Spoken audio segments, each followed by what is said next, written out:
Hello and welcome to the Elastic Certified Engineer exam.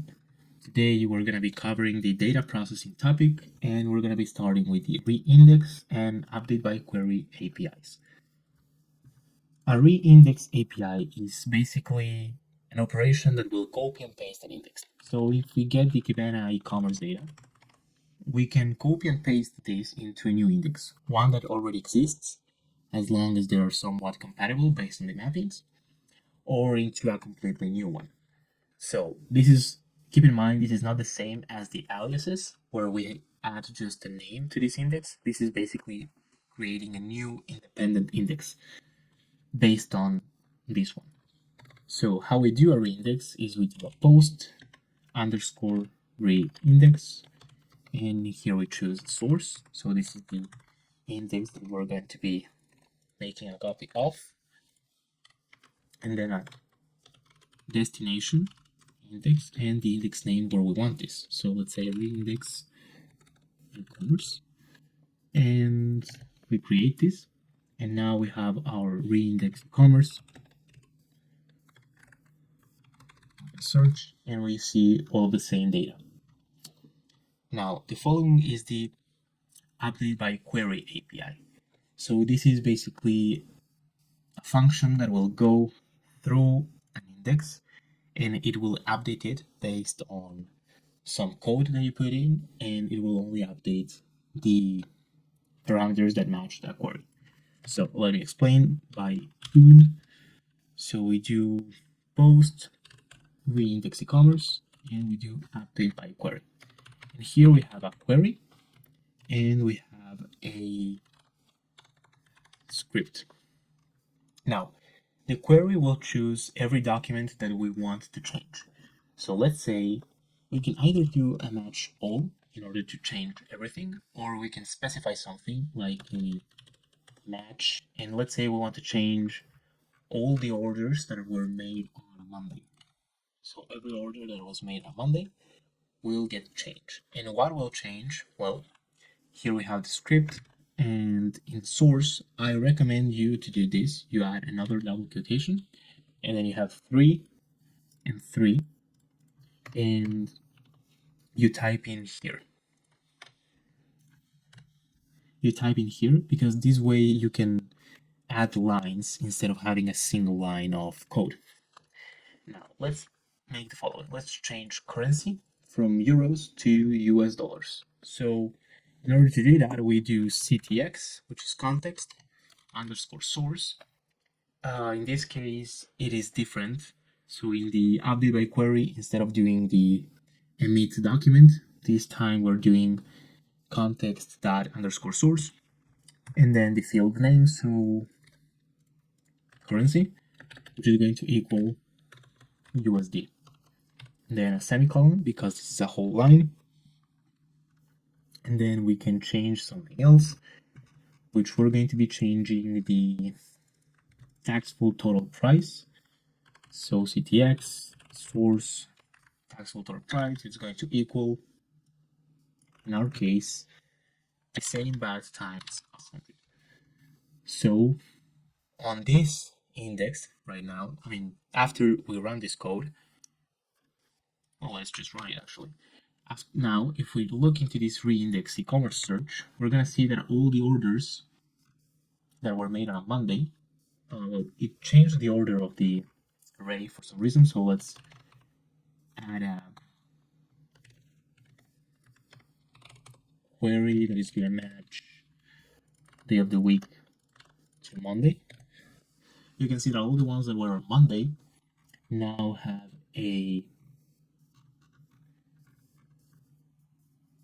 I don't see the currency over here. They have a currency of US dollars, and they have a taxable total price of $4,000. So they went way up. So what this query did is it went for all the items that matched this, and it applied this script to them. It changed a little bit the structure of this for some reason, but I believe that is non-relevant for whatever reason. So there we have our reindex API to reindex and or update documents. Now, it is important to mention also that in the reindex API, you are actually also able to add a script. So let's say we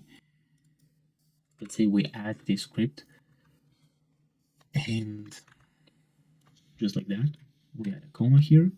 Let's add a v2 to this one, reindex e-commerce.v2, and we add this script, which will change. Let's delete this one, but leave the US dollar one. And if we run this and we look into the reindex e-commerce v2, oops, we can see that this one also have the currency USD. So keep in mind that before this, all of them had just euros. So if you actually look for this one, none of them have dollars. So yeah, you can also add a script in the reindex API to change stuff directly if you want to. So okay, now we've covered this point. Let's go to the simplest point, which is define a mapping that satisfies a given set of requirements. So a mapping is part of an index. So in order for us to create a mapping, we need to create an index. It's going to be customers 2025, and we add a mapping which has properties. Let's say first name is text. So we expected, this first name, this, then type text. Okay, so we created this, and now if we get the customers 2025 mapping, we can see that we have properties first name. So this is pretty simple. Now we can also add mappings to an index by adding items that have those fields. So let's say we want to post into our customers 2025 doc, and we add a first name Peter, then we add a last name Parker, and then we add this entry to our index. If we get the mappings now, we'll see that last name was dynamically added to our mappings. Another way of changing a mapping is that we can do put customers 2025 mapping, and we can add the properties over here, just like that. And then we can add a new one, which is going to be full name. We're going to be type text as well. And now we edited these mappings, and if we get them, we see that we now have full name as well. However, there's a few things to consider. First of all, you can just, let's say we add over here, we can delete all of these ones, and we can just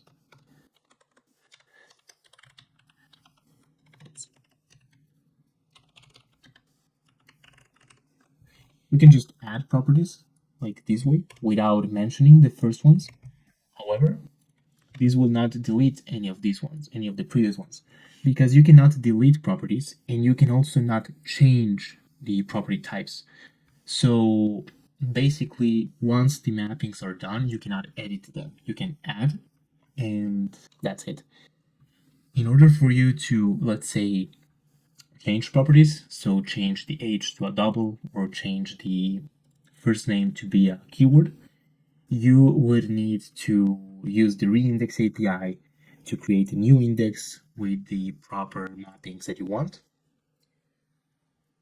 or maybe like a temporary one, and then you delete the original one and you copy the temporary into the new original with the updated mappings and so on. A recommendation that every time you want to change some mappings while using the reindex API is that you use the get mappings and you click on here to minimize the properties, and then you can copy and paste them onto any put operation, such as this one. And this way just a second. And this way you can edit them as you wish, like while you're indexing, because then it will allow you. If not, you can't. So there's that for the defining mappings that satisfy a given set of requirements. Now we're going to be going through the second point, which is define and use multi-fields with different data types and or analyzers. So let's start with multi-fields with different data types. So let's start with fields actually. So I'm going to create an index that's going to be fields testing index that is going to have mappings, properties, and I'm going to create a property called name that is going to be type text just always. However, when we have a property that is of type text, we can use the simple match query in order to search for that.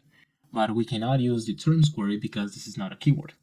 So what we can do is after the type, we can add fields to it. And a field can have whatever name we want. So we can have a custom field over here, which is going to have, again, type and keyword this time. So now when we search, we can search for name with a match query, or we can search for name dot custom field in order to use a term query. So let's create this. Now let's post something here, and let's search for something. So if we use a match query that will search for the field name and the value Peter, we get one hit. However, if we now do and we field search for a term query for the field name and the value Peter, we will get no results because we need to use the field name. So it's name dot custom field, and when you tap, it repeats for some reason. Name dot custom field, and now we do get a hit. So the fields are used for this, for adding different types or different ways to search data within the same property. Now, let's get into the second part, which is analyzers. So we can add analyzers to this, but let's first explain what an analyzer is. So in order to do that, let me go over here and type in post analyze, and we add some text, which let's say the big rockets flew away from Earth. And let's analyze this text.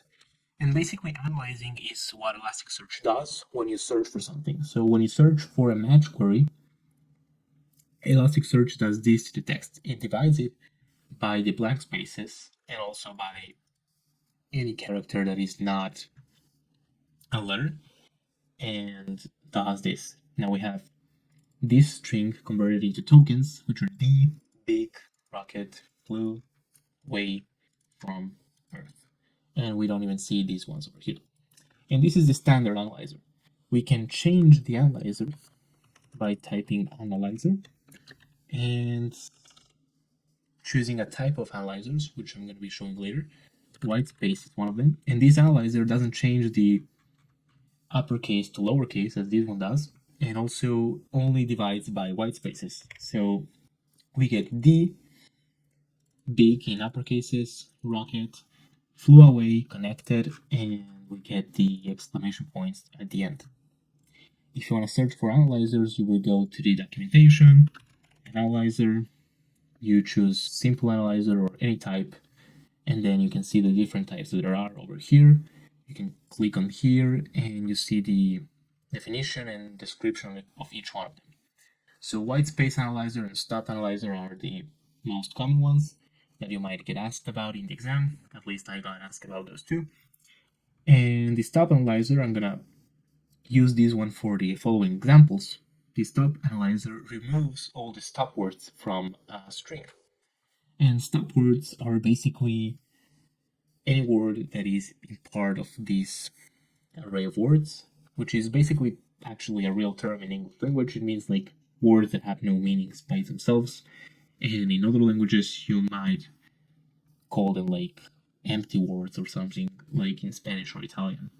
So, Okay, we have the stop analyzer, which looks like this, and it deleted the D word, or you will also delete the R word if you want. So it deletes those words. Now, how do we use an analyzer in here? So let me now delete everything that I have over here and show you. I'm also gonna delete these fields. No, I'm actually gonna create an analyzer testing index, and on here I'm gonna add mappings, properties, and I'm gonna add a analyzed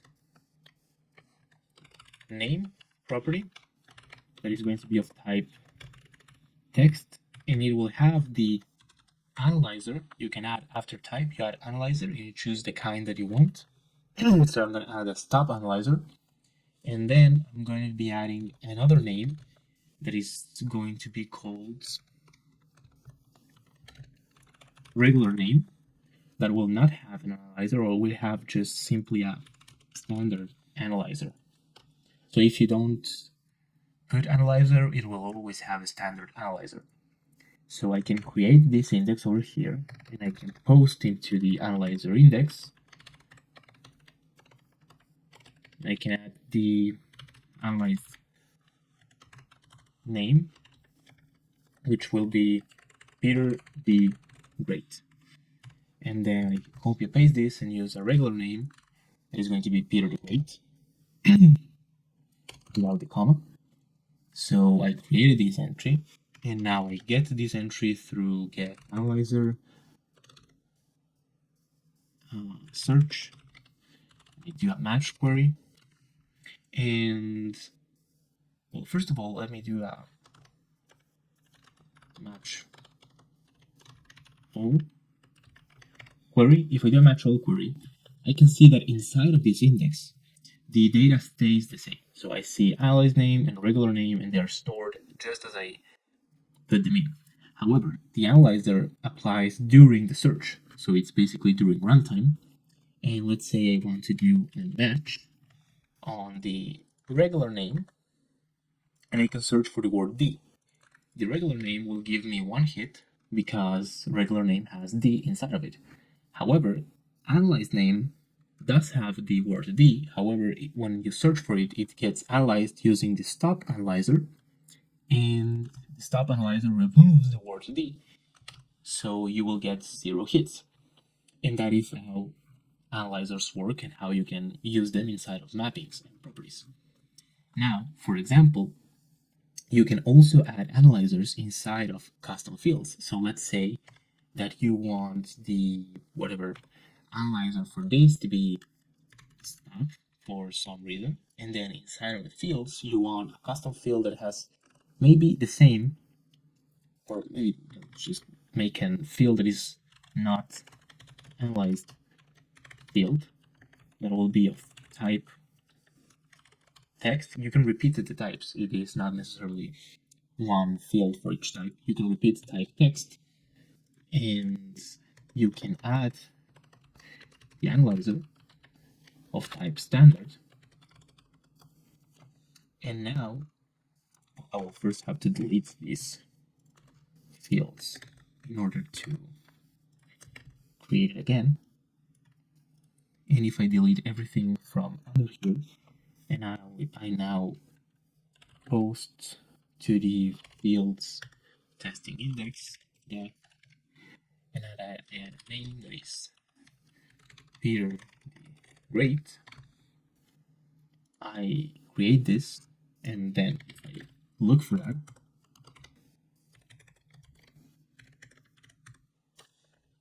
if I search for the name and I search for D, it will not appear because the name has the analyzer.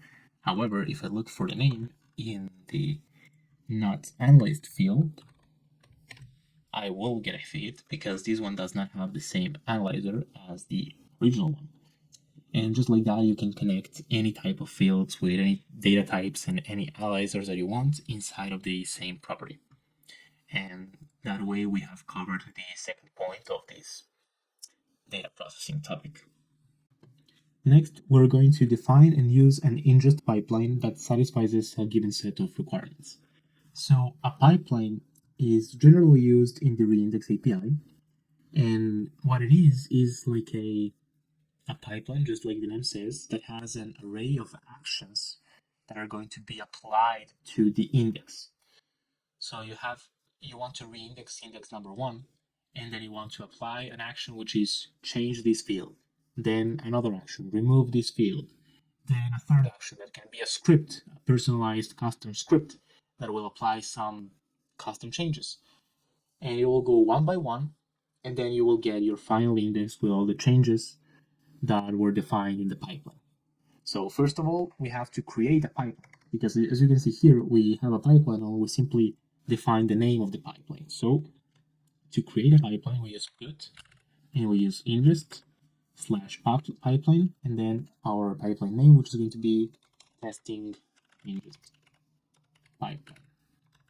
And the ingest pipeline is going to have three attributes. They're going to be description, process source, and version. Description is going to be a string where you define what the pipeline does. This is kind of your documentation when you're working with Elasticsearch. So, description of what does the pipeline do. Then we have the main part, which is processors. As you can see, this is an array, and here we add all the processors that we want. And finally, we have version, which is just, as you can go updating these pipelines, you can have version 1, 2, 3, and so on. So, in order to use this pipeline, let's just first take a look at the Kibana sample data e-commerce index. And here, let's do a couple of things. Let's change the currency from euros to USD. Let's delete customer ID because we don't need that, or just because to make an example. And then let's make a script, a simple script that is going to reduce the taxable total price by, I don't know, 50% or 10% or whatever. So the actions are going to be change currency, then we're gonna remove customer ID, and then we're gonna change total price. So our processors are going to be, first we want to change the currency, so we can do a set, and we're gonna set the field. We can also create a new field, by the way. So actually, just to demonstrate that, let's set a secondary currency and set the value of the secondary currency to US dollars, so that you can see that it can create new fields with whatever value we want. Then we are going to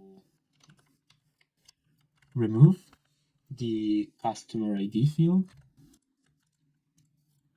and the final one is going to be again, a script that can have a source, and as always, I do 3 double quotations. And on here we add a script that is going to be context dot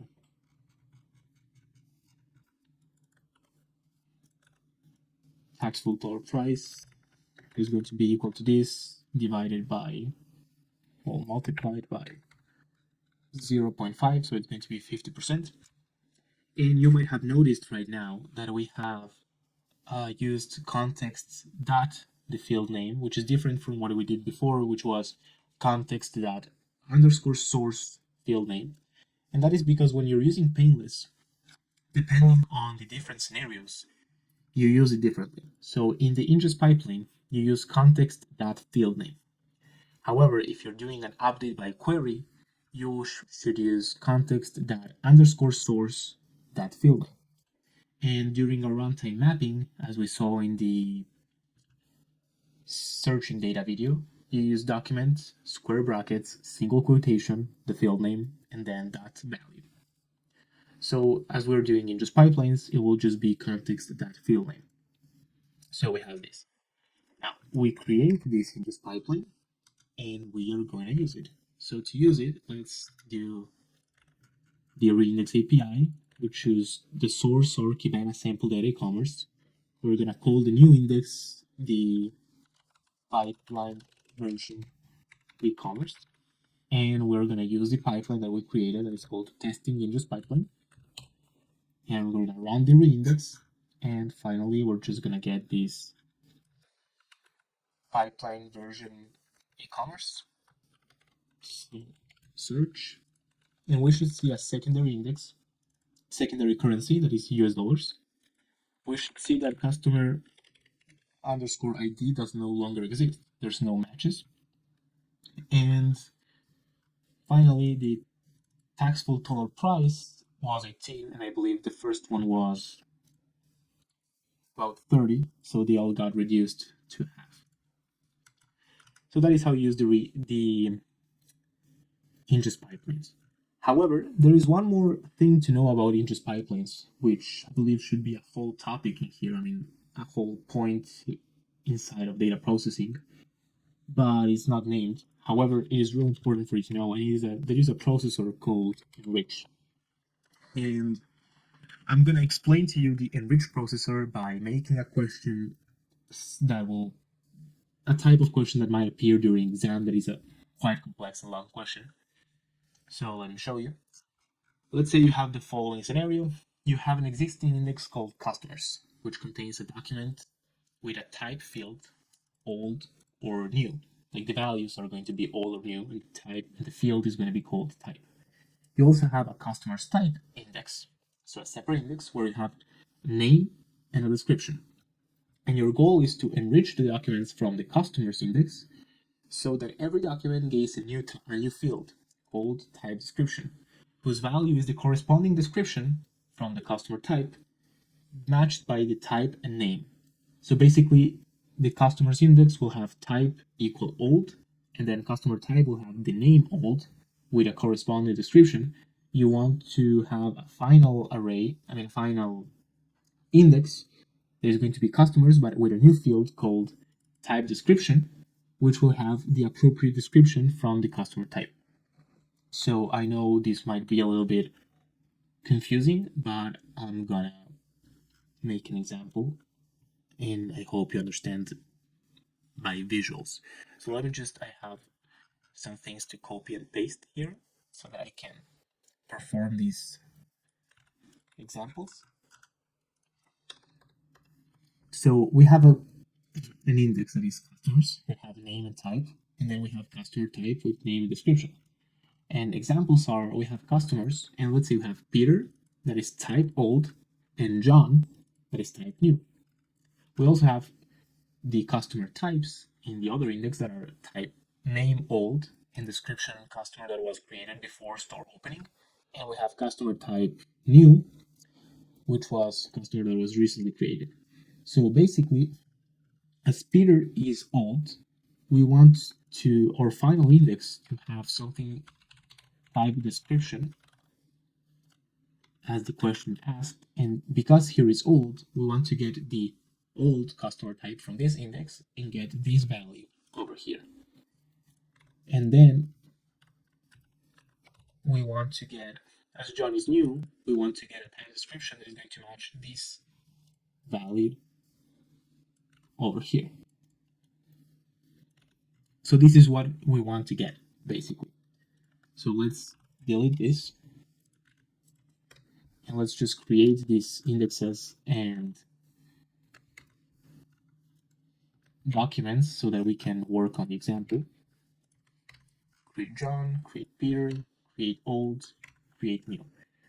So how this works is that first we have to create and enrich policy, then we have to execute the policy, then we have to use the enrich policy inside a ingest and ingest pipeline, and we have to use the ingest pipeline.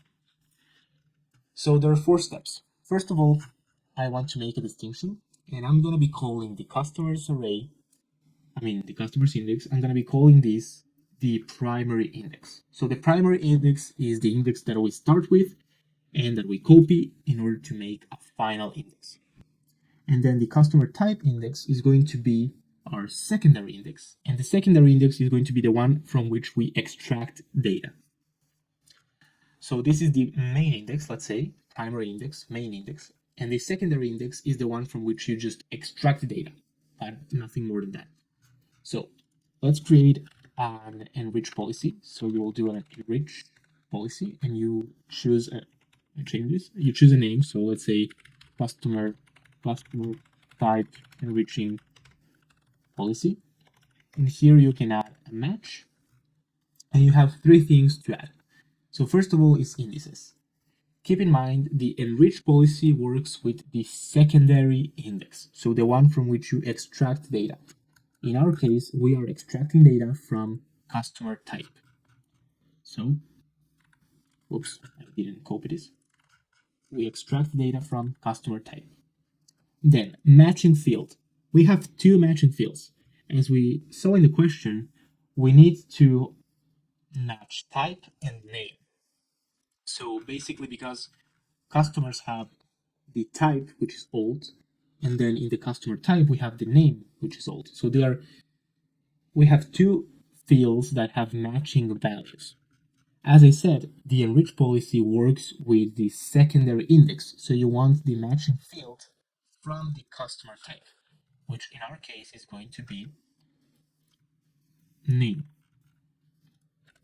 And we have the enriching fields. So now that we get the data by name, we get the document by name, but we want only certain data. So we only need the description in our case. This is an array, and you can add many items over here, like another field 2 and field 3 and so on. But in our case, we only need the description. So let's just get the description and get this done. So now this enrich policy can be created. However, in order for us to use this enrich policy, it has to be executed. So we'll basically just copy this and add a /_execute. We run this and it gets completed. And now we're able to use this policy inside of an ingest pipeline. So we proceed to create an ingest pipeline. It's going to be enriching customer type pipeline. And as you remember, it has description, process of immersion. However, I'm going to skip the description.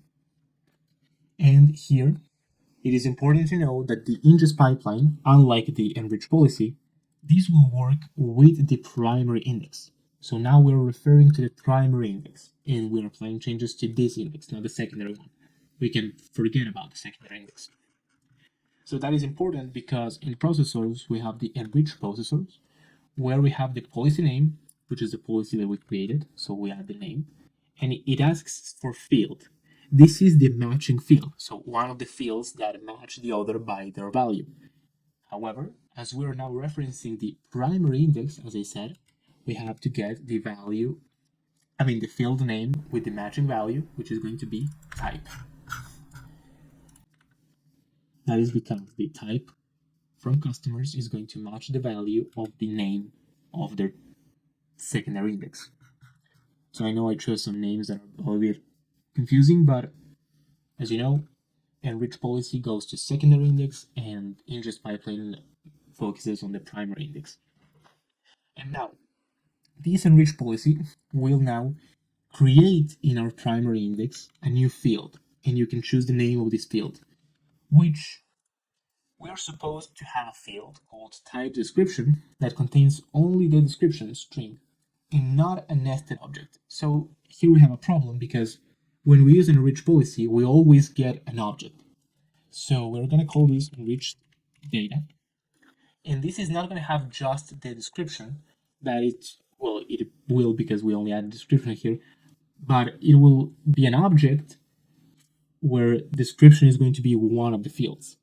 And actually, we also get the name because we also get the matching field value. So here we get a JSON object. So enriched data is going to be a field in our new primary index that is going to have a JSON object with the description inside of it. So in order for us to complete the requirements of the question, we will create a new field that is going to be called, as we were asked, type description. And the value, we're going to get the value from the enriched data. And as this is a JSON object, we'll just do dot description. And now we get the string that we want. And in order for us to do this, you have to remember that this has to be inside two curly brackets. Now, as I said before, the ingest pipeline it goes by order. So first of all, this pipeline is going to be performing this action to the whole index. So after this is done, we will have a whole index, a whole primary index with the new field enriched data. After that, as we are going through the index again, it already has the enriched data, so we can access that data and create this type description field. And finally, because we want to have a clean data index, we don't need the enriched data anymore, so we can remove that. And now we can create this ingest pipeline that is called enriching customer type pipeline, and we can use it in a post reindex API, which is going to have source index, and our index is customers, and then a destination index that is, well, here we choose the destination name, so let's say enriched customers, and then we use a pipeline, and we choose the pipeline by the name that we chose. So just like that. It worked a total of 2 hits because we only have 2 documents inside of it. So now we get the enriched customers search, and we get Peter type old, and it has the appropriate description. So customer that was created before the store opening, and then John that is new, it has customer that was recently created. And that is how you use an ingest pipeline with the enrich processor, which is really helpful and really, well, it was complex. There was a lot to talk about the enrich processor. So now everything that we have left in the data processing topic is define runtime fields. As I said before, we used runtime fields in the search video. So we have write and execute a search that utilizes a runtime field. However, we're going to be going through it again because now it was some custom values and painless scripting. So let's just do an example that it's a little bit more complex. So let me just get the e-commerce data search, and let's see what we can do with this. So we have always done some scripting where we add the taxable total price and we change it by like 10%, 50%, or whatever. Let's now do an if-then statement.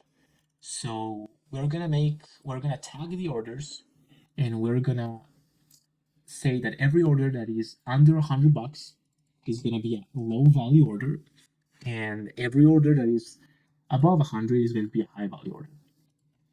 So our runtime field is inside of a search query, and we add runtime mappings. In the field, we choose the name that we want. So let's say order value type. This is the name that we want, and it's going to be type keyword. And here we add the script, which has to have source, and always do triple quotation.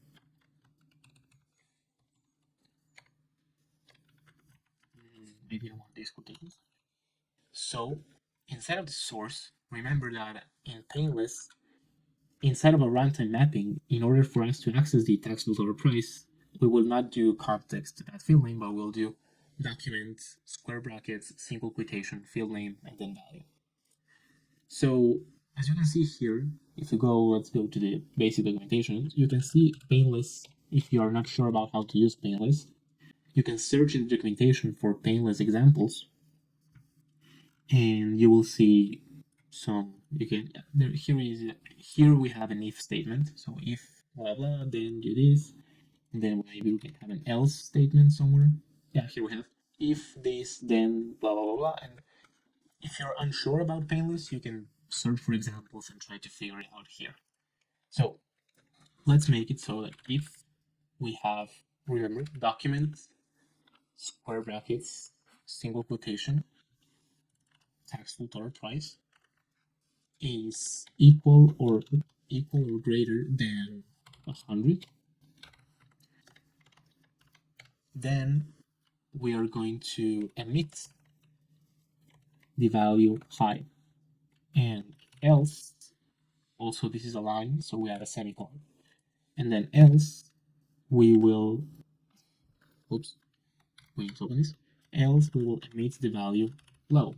There's another line, just like that. And then we can make this field. So this is a field that we created, a runtime field. And then we can add these fields to our search result by adding fields and then our field name, which is order value type. And wait, we have an error because I forgot about this, but it is document square brackets field name and then it's dot value. So I forgot the that value over here.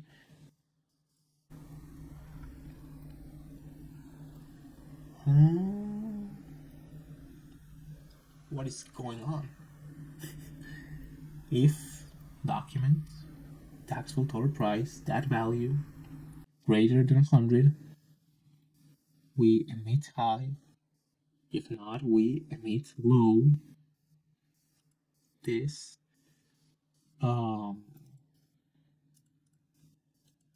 this, and then